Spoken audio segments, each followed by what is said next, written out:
என் மீது இப்போது வழக்கு ஒன்று மத்திய அரசு ஒன்றிய அரசு என் மீது வழக்கு ஒன்று தொடர்ந்தது. அந்த வழக்கிலே நீதிமன்றத்தில் நாங்கள் வெற்றியடைந்து விட்டோம். ஆனாலும் தொடர்ந்து இதையெல்லாம் விசாரிகள் என்று சொல்லி தமிழ்நாடு அரசுக்கு அனுப்பியிருக்கிறார்கள்.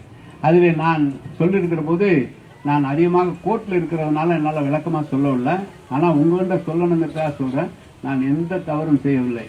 ஆனால் வேண்டுமென்றே ஒன்றிய அரசு நேருவை அடித்தால் இந்த பகுதியிலே திமுகவை அடிக்கலாம் என்ற நோக்கத்தோடு அந்த பணியை செய்து கொண்டிருக்கிறார்கள். உங்களால் தேர்ந்தெடுக்கப்பட்ட நான் நிச்சயமாக எந்த தவறும் செய்ய மாட்டேன், செய்ததும் இல்லை, இனியும் செய்ய மாட்டேன் என்பதை அந்த உறுதியை மட்டும் உங்களுக்கு நான் தெரிவித்துக் கொள்ள விரும்புகிறேன். நான் எல்லா விவரங்களையுமே நான் என்னால் சொல்ல முடியும். ஆனால் அவர் டீட்டெயில் என்கொயரி போட்டிருக்கிறதுனால எதையும் அந்த விசாரணைக்கு குந்தகம் வந்து விடக்கூடாது என்பதற்காக நான் சொல்லவில்லை.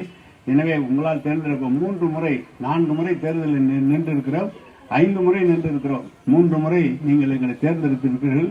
ஒரே தேர்தலில் 2 முறை நாங்கள் வெற்றி வாய்ப்பு இழந்திருந்தாலும் கூட அதுவும் சொற்ப வாக்கு வித்தியாசத்தில் வெற்றி வாய்ப்பு இழந்திருக்கிறோம். எனவே மேற்கு தொகுதி என்பது இந்த 75 ஆண்டு கால வரலாறு என்ற அந்த ஒரு செய்தியை மட்டும் நான் உங்களுக்கு தெரிவித்துக் கொள்ள விரும்புகிறேன். நான் நேரெல்லாம் ஓட்டு போட்டு நேரம் அனுப்பிச்சோம், நேர்வே இப்படி செஞ்சுட்டாரான்னு நீங்கள் நினைக்க வேணாம். அப்படி அந்த மாதிரி நினைச்சிடக்கூடாதுங்கிறதுக்காக தான் நான் சொல்கிறேன்.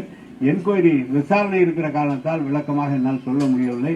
உங்களால் தேர்ந்தெடுக்கப்பட்ட நான் நிச்சயமாக எந்த தவறு செய்ய மாட்டேன் என்பதை உங்களுக்கு தெரிவித்து உங்களுடைய ஆதரவு எப்போதும் போல் கழகத்திற்கும் தளபதிக்கும் இருக்க வேண்டும் என்று உங்களை எல்லாம் அனைவரும் அன்போடு கேட்டுக்கொண்டு விடைபெறுகிறேன். நன்றி, வணக்கம்.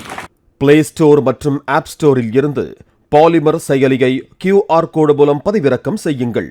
செய்திகளை உடனுக்குடன் பெறுங்கள்.